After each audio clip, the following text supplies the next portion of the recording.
Para hablar sobre el artículo tercero, primero hay que decir que este es el principal que hace referencia a la cuestión educativa específicamente en el sistema educativo aquí en México. Hay otros artículos que también hablan de educación, sin embargo, nos vamos a remitir en este caso al artículo tercero, que es el que rige actualmente la educación en México y que además tiene algunos elementos que de donde parten a las otras leyes que también vamos a revisar posteriormente, pero que si surgen y son congruentes de este artículo en específico. Uno de los principales aspectos que tenemos que considerar al hablar de educación es el derecho que tiene toda persona a este derecho humano, básicamente. Desde hace unos años ya, la educación es considerada por la UNESCO y por otras organizaciones internacionales como un derecho humano. Por tanto, lo retoma el artículo tercero como eso, como un derecho humano a la educación. Estos derechos son irrenunciables, no generan una obligación como tal, al menos no para las personas que son sujetas de estos derechos, pero sí para las personas adultas que tienen que velar porque este derecho sea ejercido.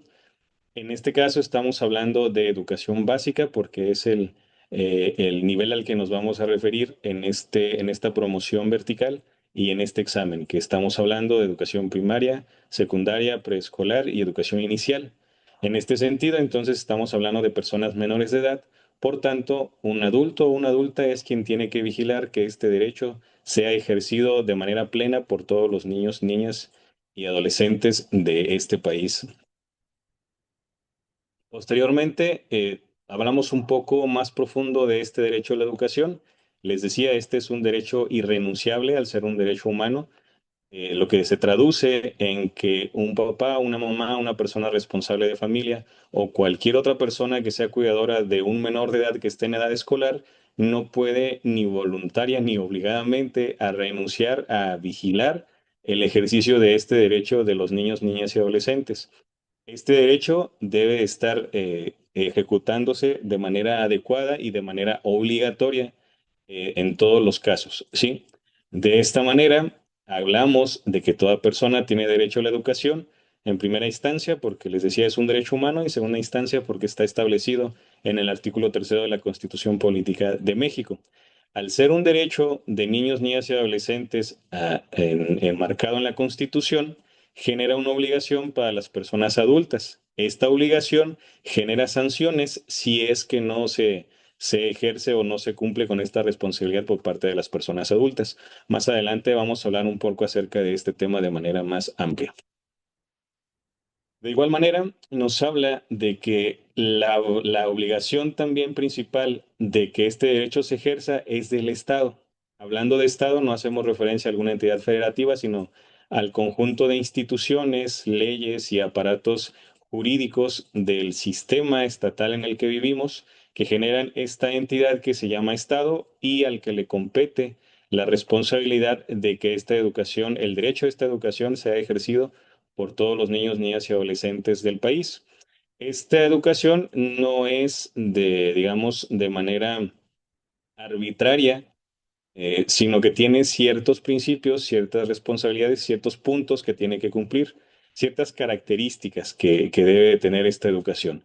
En primera instancia, esta educación es obligatoria, lo que se traduce, les decía, en que no es opcional el decidir si los niños, niñas y adolescentes quieren o no quieren ir a la escuela o si los responsables o las responsables de familia eligen no mandarlos a la escuela, no llevarlos a la escuela. La obligatoriedad consiste en eso, en que todo niño, niña, adolescente que esté en edad de cursar la educación pública tiene que acudir a la escuela. De no hacerlo, entonces las personas adultas tendrán que encargarse de dar aviso a las autoridades correspondientes para que éstas a su vez se aseguren de que este derecho sea ejercido y que se traduce en obligación para las personas adultas que están al cuidado de esos niños y niñas. Ahora, aquí hay un punto muy importante en cuanto a la obligatoriedad.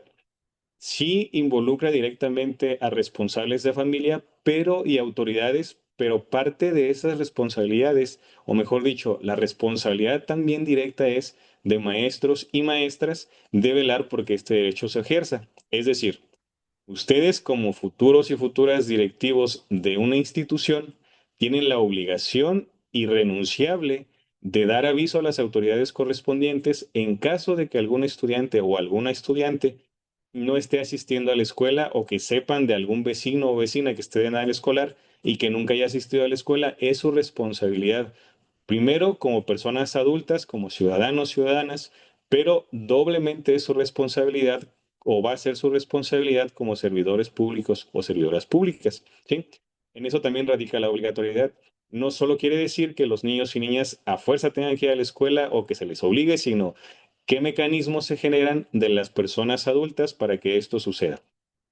De igual manera, la educación que imparta el Estado tiene que ser universal, es decir, de estar disponible para todos niños, niñas y adolescentes que estén en edad escolar dentro del territorio nacional.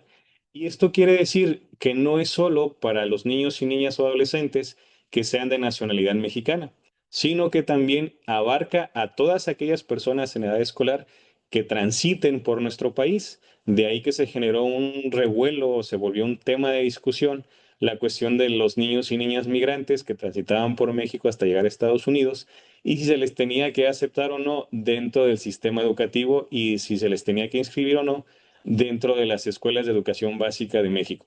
La respuesta es muy sencilla. No solo se puede, sino que además se debe por esta cuestión de que es universal y de que es obligatorio la educación que imparte el Estado. De esta manera, se vuelve un requisito indispensable en el ámbito educativo que los niños, niñas y adolescentes en edad escolar tengan que estar inscritos en una institución educativa indistintamente de cuál sea su género, su raza, su clase social, su origen étnico, sus creencias religiosas y demás. Y esto nos lleva precisamente a la otra característica, que es la educación desde una perspectiva inclusiva. Esto básicamente hace referencia al asunto de no solo estar presentes dentro del sistema educativo, dentro de una institución educativa, sino que también deben de participar activamente, indistintamente de todas estas categorías que ya les mencionaba, que son categorías de discriminación, son categorías de opresión, como se hace nombrar en el programa de estudios 2022. Y estas categorías que hacen referencia a la inclusividad no se refieren solo a la cuestión de alguna discapacidad, o de alguna característica física que evidentemente dé cuenta de que hay falta alguno de los sentidos, por ejemplo, ni tampoco a las aptitudes sobresalientes, sino que hace referencia a todas estas características físicas, emocionales, socioculturales, económicas y demás que nos hacen diferentes, mas no por eso se debe de excluir a niños, niñas o adolescentes que tengan estas características diferentes. El término de la categoría de inclusividad hace referencia precisamente a eso, a que todos niños, niñas y adolescentes estén presentes, pero además participando activamente. Y la responsabilidad directa de que eso ocurra sí es de maestros y maestras, pero ustedes como futuros o futuras directores o directoras, pues la responsabilidad está directamente relacionada con ustedes. Es decir, ustedes son o van a ser las y los responsables de los centros educativos. Y si hablamos de una supervisión escolar o una jefatura de sector, la dinámica no cambia. Se generan responsabilidades porque ustedes estarán fungiendo como autoridades educativas y la Constitución les mandata inequívocamente que deben de velar por este derecho a la educación y debe de ser con carácter inclusivo. Entonces, como responsables de los centros de trabajo, pues es su obligación, es su responsabilidad vigilar que esta característica de inclusividad se cumpla plenamente dentro de todas las aulas de educación pública y privada también dentro de nuestro país. Ahora, en ese sentido, el carácter público que tiene la educación muchas veces es un tanto tergiversado en el entendido de que se habla de que es pública porque la ofrece el Estado. Sin embargo, aunque así es en este caso, el Estado debe de impartir una educación pública, sí, pero hace referencia y va ligado con el asunto de la gratuidad. Es pública porque está abierta a cualquier persona que esté de edad escolar y para ejercer su pleno derecho a esta educación. Y en el ámbito, en la característica de gratuita, pues es gratuita, no solo o no precisamente porque dote de todos los materiales, uniformes y demás elementos que en algunos casos se cree que es por eso la gratuidad. Sin embargo, La gratuidad radica principalmente en que el sector público, el Estado, paga los salarios de los maestros y las maestras, que el Estado también garantiza que haya instalaciones adecuadas, los materiales suficientes de limpieza, que estén acondicionados estos espacios para que la educación sea inclusiva y tenga todas estas características de las que ya hemos hablado. Que en la realidad no necesariamente ocurre así, porque probablemente es lo que ustedes estén imaginando o estén pensando ahorita, estén asociándolo con la escuela en la que laboran y que pues todo esto que les estoy diciendo pues no cobra mucho sentido porque las escuelas no necesariamente están en ese estatus de óptimas para poder impartir educación tal cual lo mandata la Constitución. Pero recuerden que para el examen regularmente lo que se toma en cuenta es lo que está escrito en este caso en el artículo tercero, es decir, cuáles son las características desde el punto de vista de la legislación que debe de tener una escuela. ¿Y en qué radica la gratuidad? Pues les decía, en esos rasgos que ya les comenté. ¿De acuerdo? Luego viene un punto muy importante que regularmente aparece en los exámenes, tanto de promoción vertical como en otros que tienen que ver con la USICAM, que es el asunto de la laicidad. Una institución educativa de orden público y privado debe de tener la característica de la laicidad, es decir, que dentro de las instituciones no hay manera o no debería de haber manera de que se aborden temas relacionados directamente con alguna creencia religiosa, con algún dogma o ni con ninguna cuestión sectaria, es decir, de alguna secta. ¿Sí? Nada de estos temas deberían abordarse, ¿sí? Sin embargo, en algunos casos ocurre, sobre todo en las escuelas privadas. ¿Por qué ocurre? Bueno, eso es algo que es un análisis para otra ocasión, pero de acuerdo con la Constitución Política y el artículo tercero, toda educación que brindan las instituciones públicas y privadas de educación básica y media superior, que estén al servicio del Estado, al igual que las universidades, debe estar libre de cualquier creencia religiosa, fanatismo, dogma y demás cuestiones que puedan tergiversar la educación científica y de excelencia que debe de brindar el Estado, ¿sí? Y ustedes se van a quedar con esta información. Cuando en las preguntas a lo mejor se encuentran alguna situación que les hable de una cuestión dogmática o de creencia religiosa, automáticamente deben de encender sus alarmas porque seguramente eso es algo que es incorrecto si es que el planteamiento de la pregunta está en ese sentido. Es decir, la educación debe estar libre de todo eso.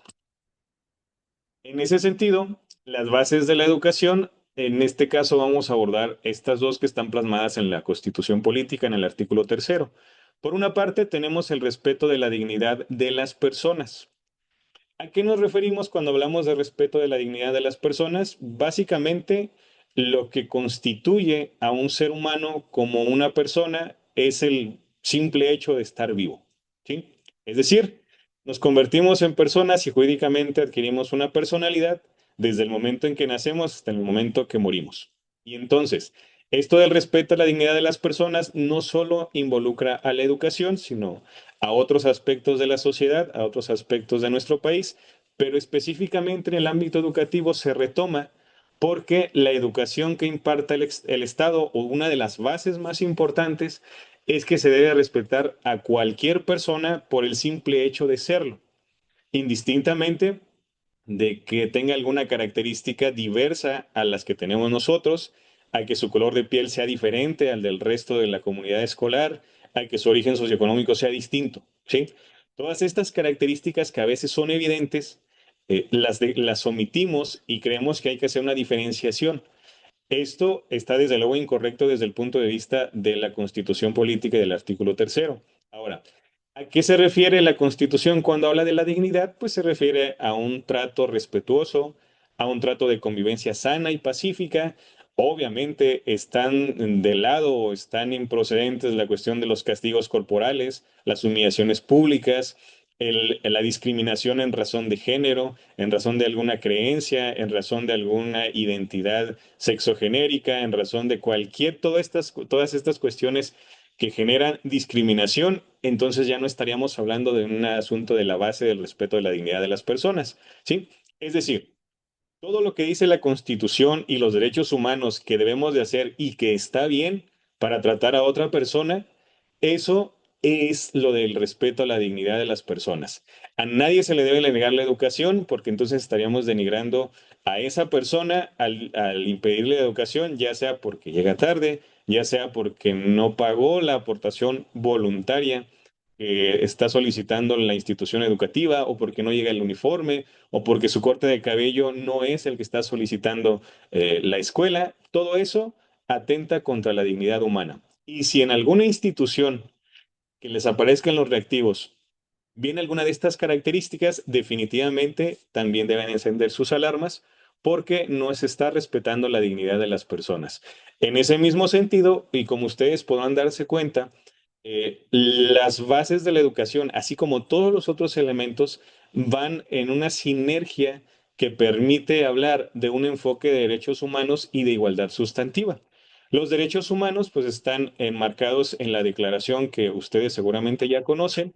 El primero, pues hablaríamos del derecho a la libertad, del derecho a la educación, del derecho a la vida, etcétera, etcétera. Entonces, todos estos, principalmente el derecho a la educación, es el que al que hace referencia el artículo tercero. En ese sentido, los derechos humanos, como tal y como su nombre lo dice, son aquellos de los que gozamos todas las personas que estamos viviendo en México y a nivel internacional también así debería de ser. Ahora, un derecho humano no solo se debe de conocer, ¿sí? Yo tengo derecho humano inherentemente por la razón de que soy una persona. Pero además, los derechos humanos tienen otra característica. No solo deben de conocerse, sino que se deben de ejercer, ¿sí? No hablamos de derechos humanos en una cuestión de discurso, sino en una cuestión de ejecución.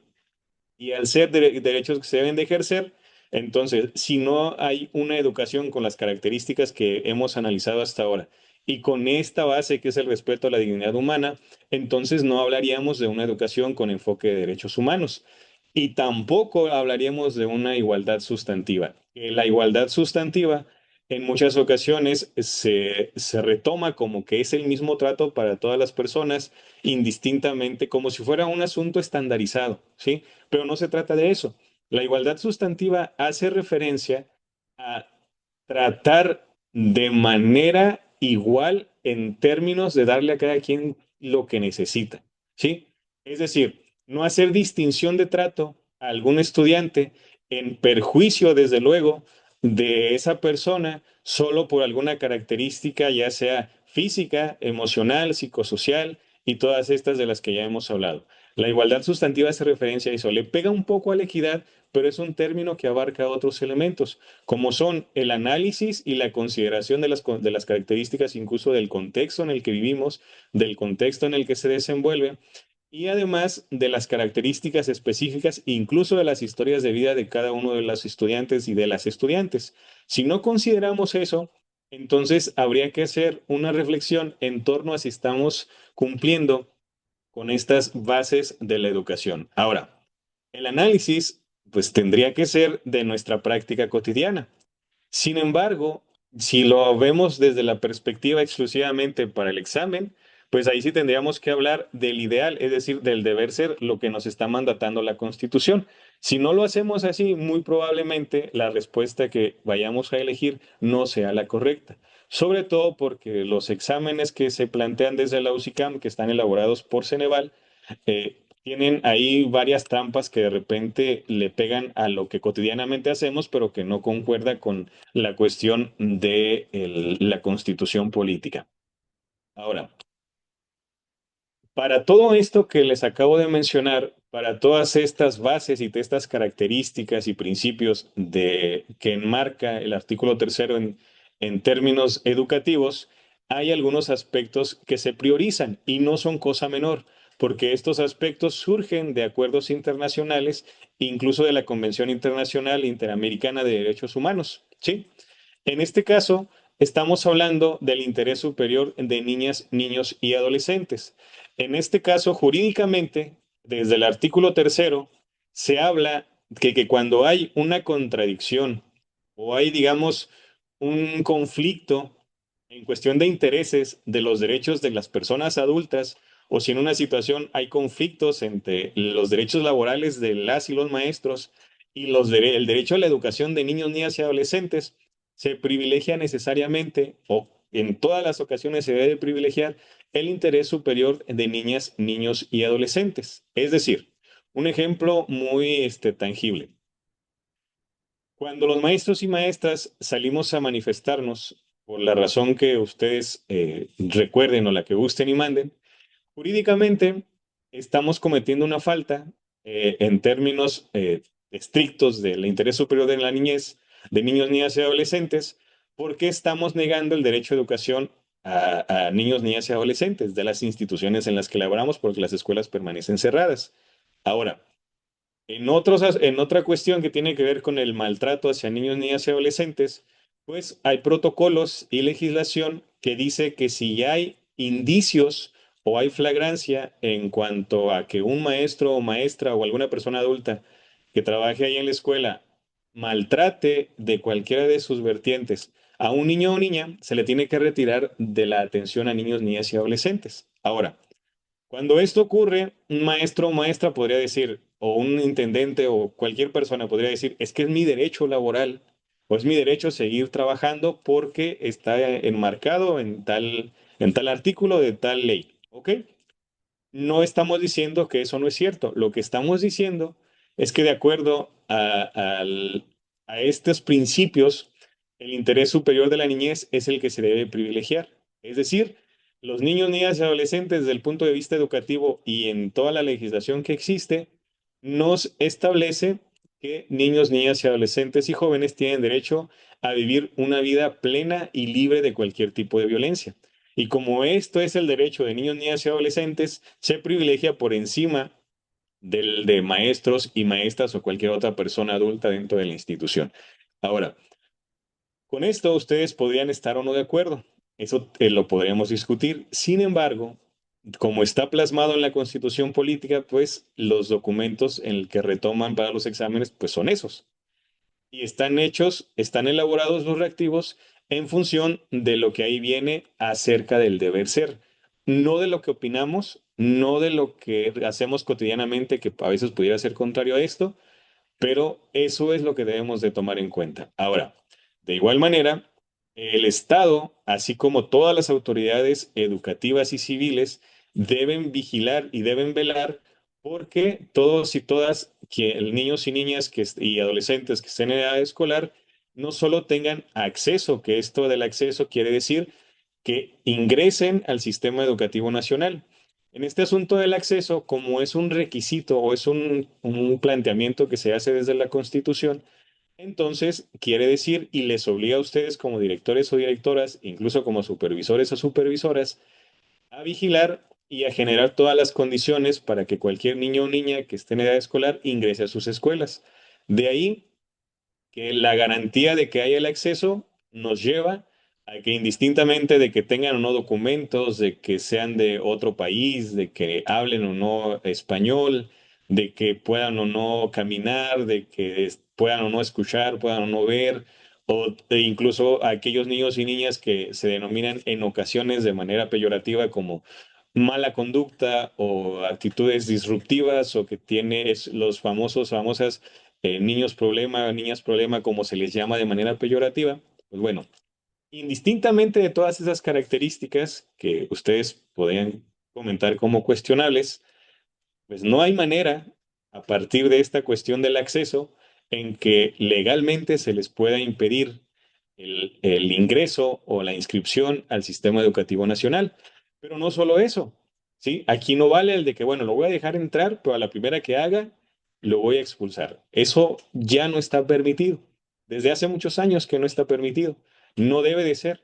Porque además del acceso, también se busca o se está solicitando la permanencia. Y en esa permanencia, pues bueno, ¿esto qué quiere decir? Pues que deben de permanecer en la escuela. Y no me refiero a las instalaciones físicas. Sí es esa parte, pero también deben de permanecer hasta concluir con los estudios obligatorios que mandata la Constitución política y en este caso el artículo tercero. Además de eso, entonces ya vamos digamos, en este proceso, ¿no? Históricamente, antes se buscaba el acceso. No sé, en las épocas postrevolucionarias decíamos, hay mucho nivel de analfabetismo, entonces vamos a buscar la manera de que todos y todas acudan a las escuelas para que aprendan a leer y escribir. Y entonces ya teníamos el acceso. Una vez que se cumple este asunto del acceso, es decir, que ya hay un alto índice de la población en edad escolar que ya ingresa a las escuelas, entonces empezaron a existir problemas de deserción. ¿Qué se hizo al respecto? Bueno, se tomó la decisión de que ahora, como ya están ingresando, pero luego se salen, vamos a generar mecanismos para que permanezcan dentro de las escuelas. De ahí que surge esta cuestión de la integración educativa por allá de los años 70.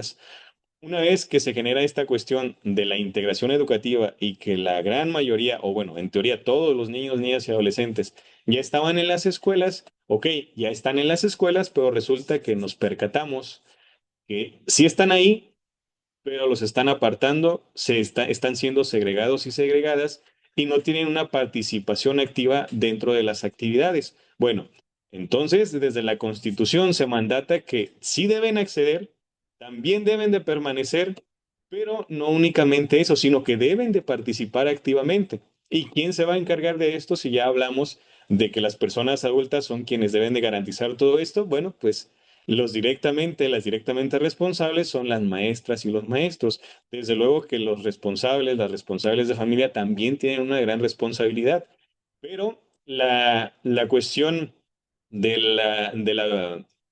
velar directamente porque esto ocurra para ustedes como directores o directoras o como supervisores o supervisoras es directamente ustedes con los maestros y maestras dentro de las escuelas. Y también tienen algunas otras atribuciones en cuestión de cómo hacerlo con responsables de familia, pero inicialmente, directamente, su labor, su responsabilidad es con maestros y maestras garantizar estos tres elementos: el acceso, la permanencia y la participación.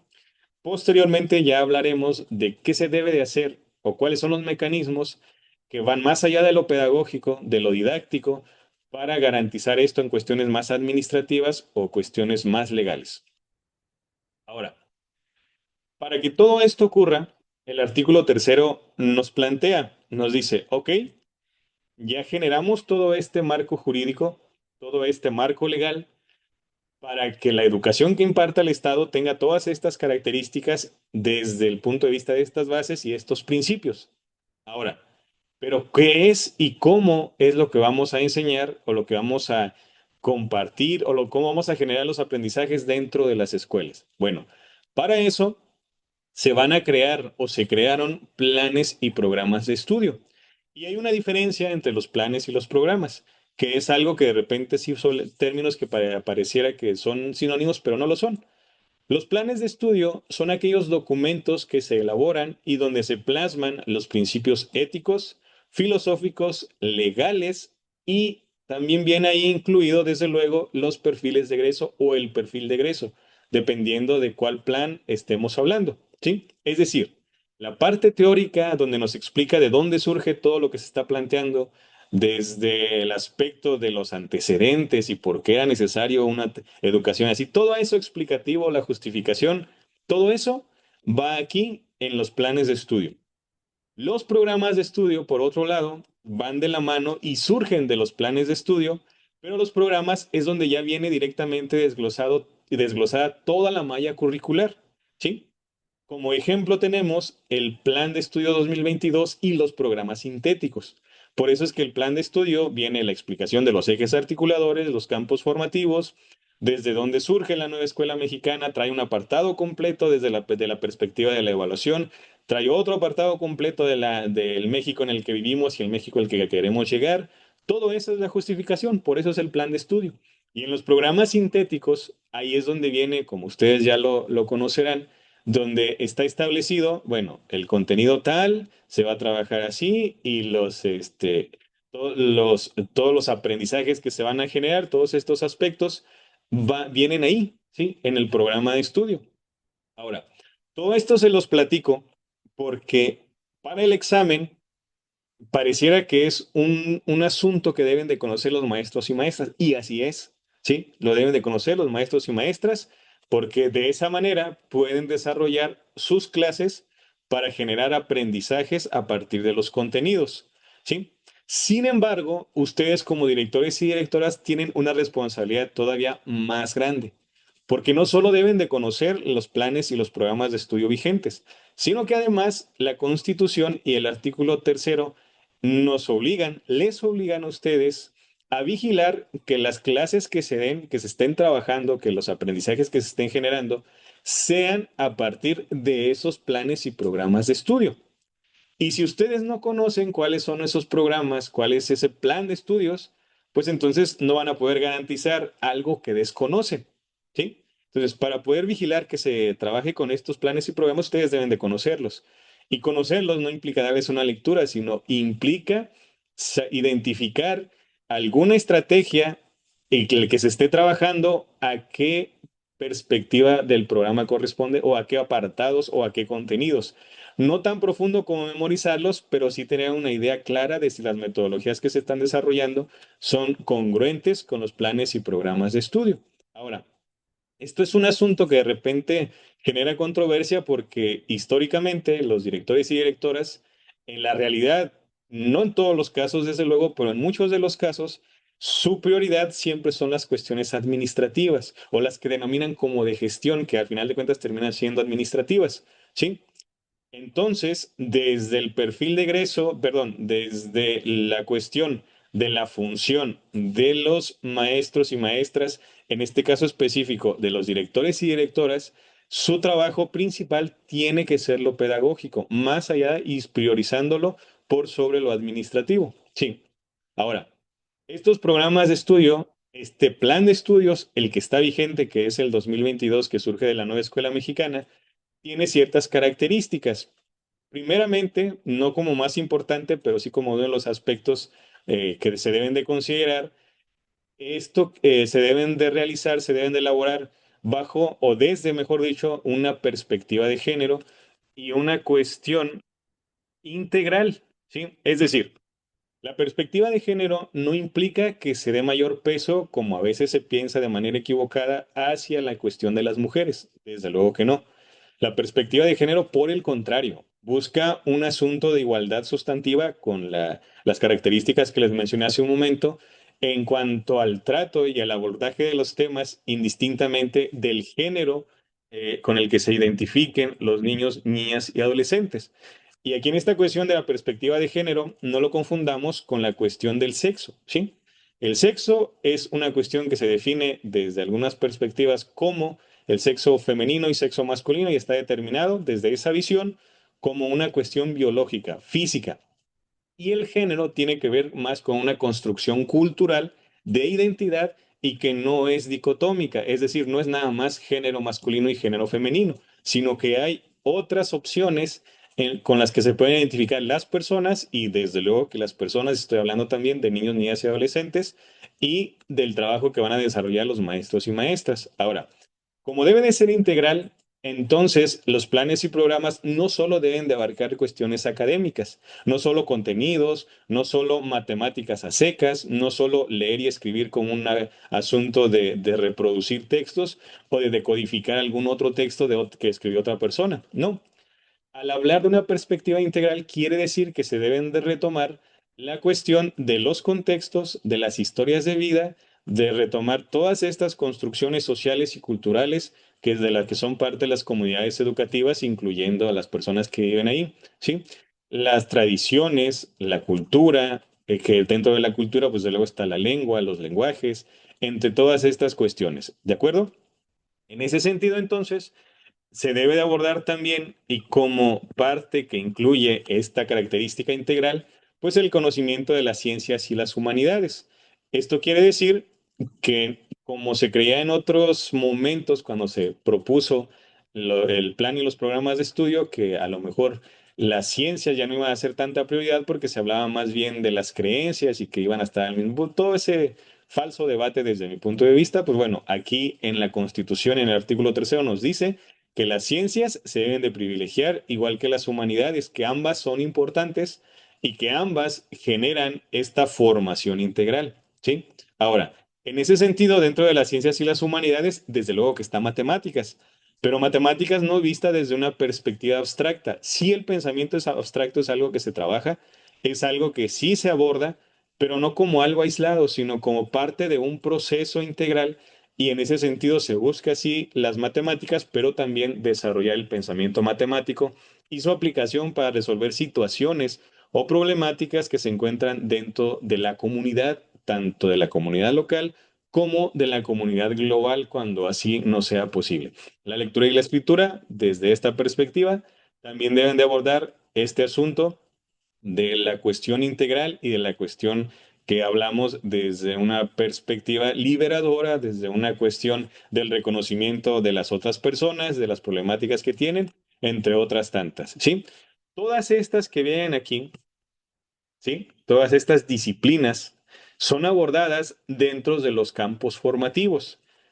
Sí hay una caracterización que se hace como una medida organizativa, llamémosle así, de que en los campos formativos se asignan cada una de estas. Por ejemplo, saberes y pensamiento científico se cree a veces que la que principalmente debería estar ahí son las matemáticas, pero las matemáticas no solo se encuentran ahí en saberes y pensamiento científico, también están en lenguajes y también están en los otros campos formativos. Por eso es que esta perspectiva se habla de una cuestión integral, ¿sí? Todas estas están presentes en todos los campos formativos porque todos los campos formativos están relacionados y vinculados entre sí. Y entonces los planes y los programas de estudio hablan de esto específicamente, no porque se hayan creado y que a alguien se le ocurrió que digan, a Díaz Barriga dijo, oigan, y si hacemos un plan y un programa que tenga que ver con esto, no, sino porque así viene desde el artículo tercero. Si en el artículo tercero no estuviera esto, estamos analizando aquí, el plan y los programas de estudio no tendrían razón de ser y además serían ilegales porque no son congruentes con lo que se establece en el artículo tercero. Bueno, de igual manera, aquí nos menciona que el criterio que orientará a esa educación debe basarse en los resultados del progreso científico. Es decir, les decía, no es que se deseche lo científico, por el contrario, se sigue retomando porque es un aspecto sumamente importante para la educación que brinde el Estado. De igual manera, luchará contra la ignorancia y sus efectos, así como las servidumbres, los fanatismos y los prejuicios. Esto no ha cambiado mucho desde 1917 que se hablaba ya de estas cuestiones. Ha sufrido algunas modificaciones, muchas modificaciones del artículo tercero, porque las leyes tienen la característica de que son evolutivas en términos sociales. Es decir, cuando va evolucionando la sociedad, cuando van cambiando las circunstancias en las que vivimos, las leyes también tienen que evolucionar, tienen que cambiar. Y el artículo tercero, al ser una ley, pues no está libre de esta situación. Entonces, además de todo esto que les acabo de mencionar, la educación debe de ser democrática, ¿sí? El criterio democrático. Esto quiere decir que hablamos de una democracia en términos participativos, que busca el constante mejoramiento económico, social y cultural. La democracia no es solo, como a veces se cree, el levantar la mano y votar a favor o en contra de una propuesta. La democracia tiene que ver con una participación activa donde se permita el diálogo, donde se permita la participación y que además de la participación, que se tome en cuenta esa participación como algo sumamente importante. La democracia tiene una característica dialógica donde se generan discusiones con fundamentos, donde se puede exponer lo que se piensa y a final de cuentas se llegan a consensos. Es decir, la propuesta de ideas a partir del fundamento de esto que ya hablamos científico, que luche contra la ignorancia y que además esté sustentado ya más recientemente con los cambios desde un pensamiento crítico. Ahora, de igual manera está el criterio de nacional, que este es el que atenderá a la comprensión de nuestros problemas, aprovechamiento de recursos, independencia política, independencia económica y demás como nación. De ahí que si ustedes se han dado cuenta en los libros de texto, en los programas sintéticos, en los planes, en el plan de estudio, se habla de esta característica de retomar lo local, de retomar lo propio, de retomar lo nacional y aprovecharlo en beneficio de las comunidades. Ahora, esto no significa que entonces nos vamos a convertir en un país cerrado y aislado del resto del mundo, no. Significa que vamos a retomar todo lo que viene a nivel internacional, pero que vamos a privilegiar o vamos a iniciar nuestro análisis o nuestra incursión en la educación desde una perspectiva que parta de lo local, es decir, de lo nacional.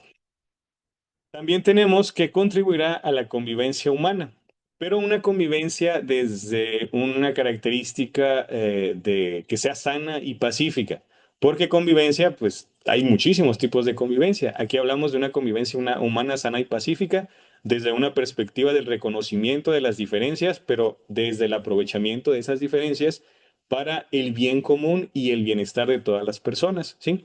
Todas estas palabras que he estado reiteradamente mencionando como bienestar, como bien común, la cuestión de lo crítico, son relevantes porque van a venir constantemente en los reactivos y porque surgen desde todos los documentos educativos que ahorita están vigentes.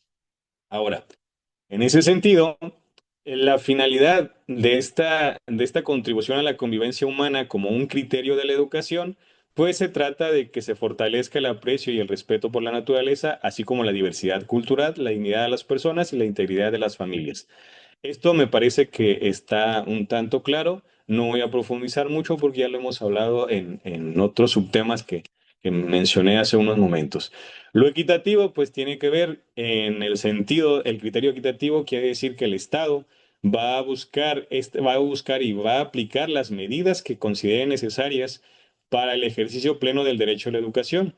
Esto quiere decir que se van a luchar o se va a combatir, mejor dicho, contra las desigualdades de cualquier tipo, pero en un país como el nuestro, una de las principales desigualdades pues son las cuestiones socioeconómicas. Y en ese sentido, pues hay que partir de este criterio para poder generar y asegurar que la educación sea desde una perspectiva de excelencia y desde un criterio equitativo. En la cuestión del criterio inclusivo, aquí hablamos de tomar en cuenta pues las diversas capacidades con las que cuentan todas las personas, así como sus circunstancias y sus necesidades. Esto, pues, para erradicar, para eliminar las barreras para el aprendizaje y la participación. Aquí vamos entrando un poco a la cuestión de lo inclusivo en términos de que antes se creía que el problema estaba en la persona y por eso se asociaba a una necesidad educativa especial. ¿Qué quiere decir? Entonces, si yo tengo una característica, por ejemplo, me encuentro dentro del espectro autista, se asociaba que el problema era mío porque yo tenía esa característica. Desde una perspectiva inclusiva, no es así. Desde una perspectiva inclusiva, se habla de que el problema radica en el contexto en el que me desenvuelvo y si hablamos de una escuela, la cuestión a mejorar es la escuela porque la escuela, incluyendo a las personas que ahí laboran, no están preparadas para atender la característica que yo poseo, ¿sí? Y hablamos de esta porque es una cuestión evidente. Pero si habláramos de otra que tiene que ver con la cuestión socioeconómica y resulta que yo como estudiante no tengo los recursos necesarios para poder participar en las actividades o para hacer alguna maqueta, entonces insistir en que la problemática no soy yo por no tener para eso, sino la problemática es que las actividades o las estrategias no están diseñadas que yo con esa característica socioeconómica pueda participar en esas actividades de manera activa, ¿sí? De igual forma, lo intercultural pues busca a promover la convivencia armónica en un marco de inclusión social. La inclusión social tiene que ver con este criterio y estas características de buscar que todas las personas, no solo en la escuela, sino que todas las personas sean respetadas indistintamente de sus características y que todas esas características sean aprovechadas para el bien común. No todas las personas podemos hacer lo mismo, ni somos aptas o tenemos la capacidad de desarrollar las mismas actividades, pero entonces la inclusión social nos dice, ah, pues es que yo tengo que respetarte porque eres una persona y entre todos y todas debemos de buscar la manera de que nuestras características abonen al bien común y al progreso de nuestra sociedad, de nuestra comunidad, desde una perspectiva de justicia. La interculturalidad básicamente quiere decir la convivencia entre diversas culturas. ¿Sí? Incluso hay un eje articulador que se llama interculturalidad crítica. La interculturalidad es esa, la convivencia entre diversas culturas. Ya cuando hablemos del programa de estudios y el eje de interculturalidad crítica específicamente, ya profundizaremos del por qué ahora no solo es interculturalidad, sino hablamos de interculturalidad crítica. La cuestión integral, aquí no me voy a detener mucho porque ya lo mencionaba en los apartados anteriores. Y la cuestión de excelencia, que es algo que es desde varias perspectivas cuestionable, pero que a final de cuentas está en el artículo tercero. Anteriormente se hablaba de una categoría de calidad en las reformas anteriores, en el artículo tercero, ahora no precisamente que se sustituya porque no habla exactamente de lo mismo, pero se modifica y se agrega el criterio de excelencia. Es decir, en la Constitución está plasmado que se refiere el criterio de excelencia al mejoramiento integral constante que promueve el máximo logro de aprendizajes. ¿Sí? Esto es muy importante que lo tomen en cuenta porque de repente en las opciones de respuesta aparecen, llamémosle trampas, ¿sí? Que dicen la educación que sea de calidad y tal y tal.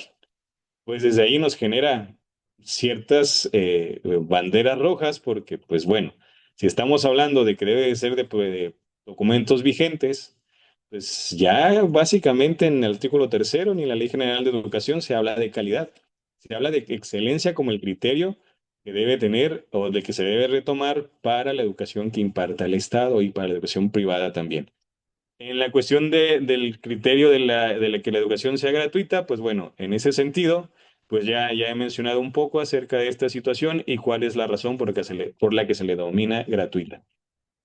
Ahora, en resumen, y para no hacer el cuento tan largo, es nuestra obligación, es su obligación como directores, directoras o supervisores y supervisoras, porque eso van a hacer, es garantizar el derecho a la educación con todas esas características, criterios, desde las bases que les mencioné, desde todo eso que ya platicamos, es su obligación garantizarlo. ¿De quién?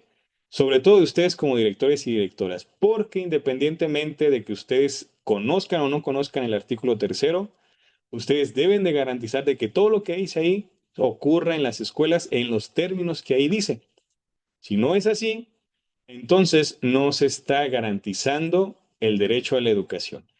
E insistir, ustedes como directivos tienen una obligación mayor que la de los maestros y maestras, porque no solo tienen que cumplirlo a partir de que yo hago mi trabajo y entonces que ruede el mundo, no. Ustedes tienen que garantizarlo a partir de la observación a los maestros y maestras, tanto en lo administrativo, pero sobre todo en lo pedagógico. Entonces, este derecho a la educación debe ser garantizado. Si por alguna razón sospechan, es que aquí no hay garantía porque no está cumpliendo con la inclusión. Es que aquí no se está garantizando porque no hay un respeto a la dignidad humana. Es que aquí no lo estamos garantizando porque no estamos generando espacios libres de violencia. Que es que aquí no los... Por cualquier razón que no, eso les debe de dar una señal de alarma. Por tanto, este es el resumen de todo lo que platicamos, ¿sí? Es nuestra obligación garantizar el derecho a la educación.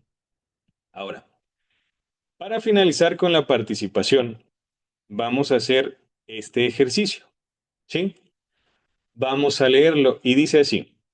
Aquí voy a pedir un poco su participación, bueno, mucho su participación para que hablan su micrófono y nos puedan completar el ejercicio. Ustedes en este caso. Dice así. En la escuela rural Tierra y Libertad, el profesor Julián tiene a su cargo sexto grado. La comunidad es diversa, con un 30% de familias que pertenecen a una etnia indígena local y un incremento reciente de familias migrantes.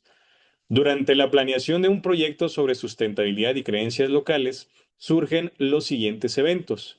El primero, un grupo de padres de familia solicita al profesor Julián que no integre a los niños migrantes en las brigadas comunitarias, argumentando que no conocen la tierra y que solo retrasarán el trabajo. El segundo, el profesor nota que los libros de texto gratuitos no abordan las técnicas de riego ancestrales de la etnia local, por lo que decide ignorar el programa oficial y basar el 100% de su clase en un folleto religioso que habla sobre la creación de la naturaleza, argumentando que así los niños respetarán más el medio ambiente.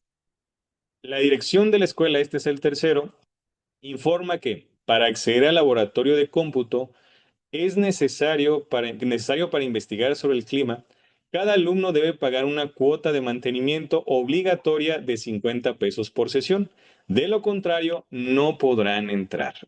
Ahora, con este contexto, con este caso, les vamos a pedir que identifiquen las tres violencias directas, violaciones directas al artículo tercero, ¿sí? Que se presentan aquí en esto que les acabo de leer y que justifiquen su respuesta.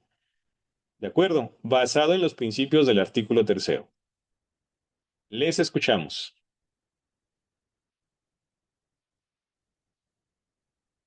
Si gustan ustedes desde su pantalla lo pueden releer.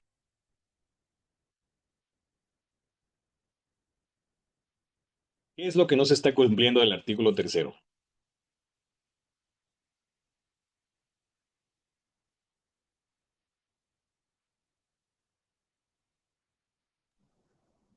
Hola, buenas tardes.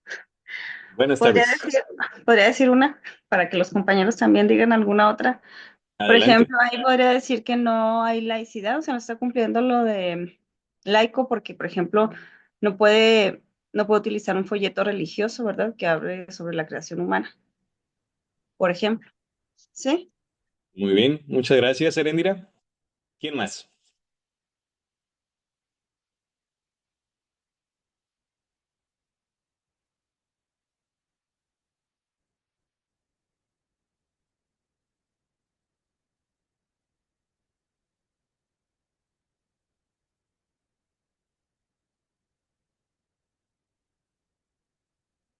¿Quién más? Adelante. O igual, y si tiene los otros, Erendira, no pasa nada, ¿eh? Bueno, pues también ahí no se está respetando la gratuidad de la educación, ¿no?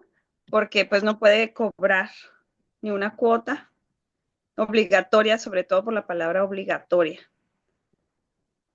Y la primera sería de interculturalidad.